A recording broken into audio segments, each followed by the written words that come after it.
Kaixo, ongi etorria, zenbaki errealen multzoa aztertuko dugu. Zenbaki errealak zuzen honetan kokatu daitezke. Ikusten duzu bezala, ezkerretara ez dago mugarik, luzatu dezakegu nahi dugun guztia eta eskubitara ere bai. Eta zenbaki errealak horrela irudikatzen badugu, ikusiko duzu baita ere daudela azpi multzoak. Denetan lehenengoa ere multzoa da, zenbaki arruntak. Dira batetik aurrera, bat, bi, hiru, eta bar. Ondoren, zenbaki osoak, hemen daudenak. 0, bat, bi, hiru, minus bat, minus bi, minus hiru. Hori izango izateke zenbaki osoak. Zenbaki arrazionalak, Q multzoa, tartean daude. Hor daudenak. Eta ze ezaugarri dute? Izaten direla zenbaki hamartarrak. Izan daitezke zehatzak edo periodikoak. Eta bitartean, irrazionalak ez dira ez zehatzak eta ez periodikoak. Beraz, hauek ezin dira zatiki moduan jarri. Eta hauek bitartean bai. Q eta I elkartuta osatzen dute zenbaki errealen multzoa. Zenbaki arrazionalekin eta irrazionalekin zuzen hontako puntu guztiak osatzen dira. Az gaitezke ikusten bakoitza zen multzotakoa den. 8 ere. Zatiki moduan dago, orduan esango dugu zenbaki arrazionala dela, zatiki moduan dagoelako. 8 eren. 1068, hau osoa da eta positiboa, beraz zenbaki arrunta, ene multzokoa da. Hemen jarriko dugu, 1068. Urrengoa, 7. 7 ere zer da? Osoa eta positiboa, 7. Horran hau, ene multzokoa da. Minus 11. Minus 11 osoa da, baina negatiboa, beraz Z multzokoa. Urrengoa, 4,1 periodikoa. Gu badakigu periodikoa baldin bada, Q-koa dela. Zergatik, zatiki moduan jarri daitekelako. Guazen ikustea, izaten da, 51 ken periodoan ez dagoena, zati 9. Hoi da, 37, behatziren ikusten dezu bezala, zatikia da. Beraz, hau jarriko dugu, hemen, Q. Urrengoa, biren erroa. Ez da ateratzen, ez zehatza eta ez periodikoa. Beraz, ezin du izan Q-koa, izango da zenbaki irrazional bat. Hau, ezin dugu bihurtu zatiki moduan. Orduan, jarriko dugu irrazionaletan. Urrengoa, minus lauren erroa. 2 bider 2 lau, minus 2 bider minus 2 lau, ez dago errealik. Orduan, zenbaki hau egongo litzake ez zuzen honen gainean. Zemen errealak daude egongo litzateke hortik. Hor goian, hor behan, hor nunbeite. Orduan, zuzen honetatik kanpo dago. Hau, jarriko genuke kanpoan. Adibidez hemen. Beste multzo bat izango litzake. Urrengoa, pi. Pi gu badakigu ez dela zenbaki arrazionala. Ezin dela jarri zatiki moduan. Orduan, eramango dugu horrela. Urrengoa, 5,2 jarri daiteke zatiki moduan.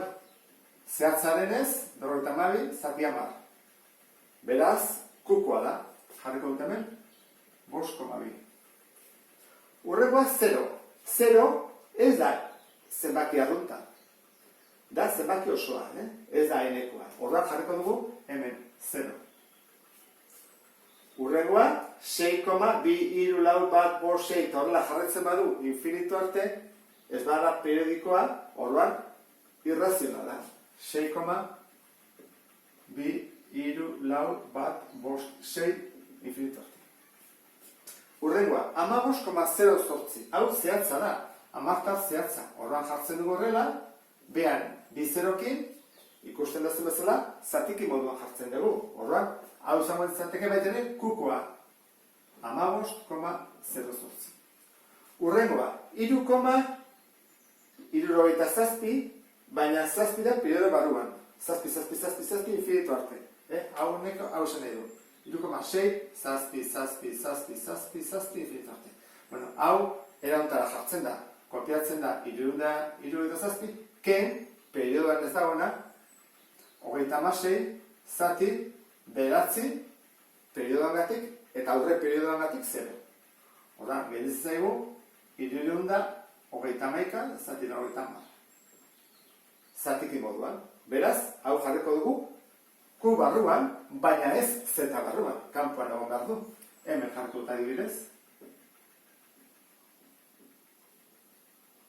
Horrela. Urrengoa, 7 erroa. Ez da teatzen, ez zehatza eta ez periodikoa. Horrek esan nahi du, ez dela zatiki bat. Jarriko du hemen baita ere, irrazionala delako. Horran, ikusten dezu bezala, daude hemen arruntak, osoak, arrazionalak. Zenbaki arrunta baldin bada, arrazionala da? Bai. Zenik 7, jabezaket 7 oso, horrela, baina zatikia da. Horran, N-koak beti dira kukoak. Z-koak dira kukoak. Eta errealetan bi motatakoak daude, izan daiteke arrazionalak edo irrazionalak. Eta orain falta zaiguna da irudikatzea arrazional bat eta irrazional bat jakiteko nola egiten den. Zenbaki errealak irudikatzerakoan zenbaki osoak oso erresak dira. 0, 1, 2, 3 hor daude. Baina ze gertatzen da ditugunean irrazionalak eta arrazionalak. Adibidez, hau zer da? Hau da, arrazionala, zatiki moduan dagoelako. Hau irrazionala eta hau irrazionala. Nola irudikatzen dira? Guazen egitea adibidez, arrazional batekin. Zer egiten dugu lehenengo? 8 zati 3, jakiteko zenbat oso diran. 8 zati 3, 2 ez da, 3 bider 2, 6, eta 2 soberan, beraz hori da, 2 oso eta ondarra 2 eren. Horren izango da, 2 baina gehiago eta 3 baina gutxiago. Horren egon behar da, 2 haun artean, 2 baina gehiago, 3 baina gutxiago. Hori nola egiten da? 2 eren, 2 eren hemengoa, egin behar dugu 3 zatitan. Nola egiten da? Hartzen dugu guk, 2tik hasita, zera 2, zerbait, 2tik hasita zuzen bat goruz, nahi dugun luzerakin. Adibidez horrela. Ondoren, 3 zati berdinetan banatu behar dugu. Zergatik 3? 3 jartzen duelako hor, baldin bazen 5-en 5 zatitan. 3 zati berdin, hor hartzen dut. Hemen ikazuta, 1, 2, 3. Sobratu egiten zait, sobratzen zaitenari eiot kasuk egiten. Hori hor dago. Importanteana da, 1, 2, 3 zati egin ditu dela berdinak. Orain, paraleloak jetxi bat ditut. Azkeneko puntua, hau dela, 3kin elkartuko dut. Orduan egiten dudana da, jartzen dut, horrela, 3 eta azkeneko puntua, eta behan zuzena jarri noski. Orduan, hasten ez beste. Hoi da 1, katzetonean 2,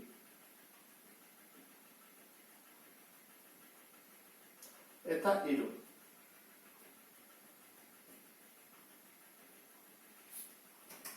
Zer egin dugu? Horrela zegoan. Egin dugu oso hau 3 zatitan egin. Eta zenbat hartu behar ditut? 2. 1, 2. Horran puntua hau da. Hor erdian dagoen hori. Puntu hori izango da 8 eren. Hor egituko dut. Hor dago 8 eren. Zenbaki irrazionalak egiteko beste metodo bat erabiliko dugu. Eta da, Pitagorasen teorema jarretuta. Gu badakigu, hau badin bada hipotenusa izango da, erroketa norena, kateto batena berbi, gehi bestarena berbi. Orduan, nik egiten baitut berbi, eta erroa sartzen badut, hori da hipotenusa. Hori erabiliko dut. Biren erro izateko zenbat balio bat dute honek eta honek. Bat eta bat, ni baino dut hemen bat, eta hemen baino dut bat, hau H izango da. Bat berbi, bat, gehi bat berbi bat, H da, erbi. Orduan, egingo dudana izango da. Hemen bat, goraka bat igo, eta jetxi. Ikusiko zu nola egiten dugu. Perpendikularra behar dugu, noski. Hemen ikusten bezala, perpendikularra. Luzatzen dut, berdin da sobratzea ere bai, Horak, urrengoa, eskubira, baldin bazen unitate bat, hemen jartzen duen bezala, goraka ere bat egon bat du. distantzi berdina bat. Orduan, hau da hipotenusa.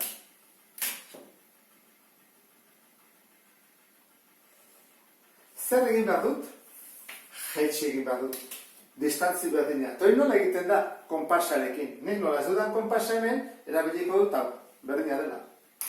Bere funtzio egiten du. Hora hartzen dut horrela, distantzio eta jaitsi egiten dut. Eta argi dago hori dela biren erroa. Puntu hori. 17 erroa kalkulatzeko erabiliko genuke.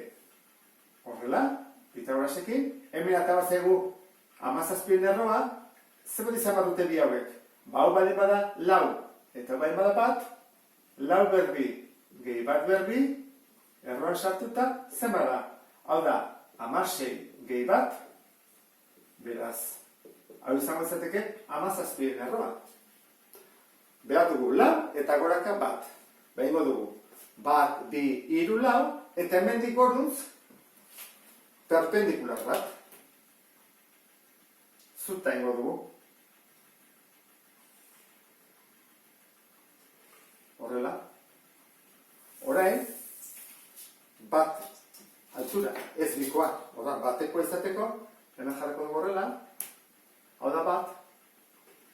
Eta, konpasarekin, kaso honetan horrela ingo dugu, azkarra badelako, noski. Hartzen dut puntu hori, eta jetxitik dut. Hori izango litzateke 17 erroa, puntu hori.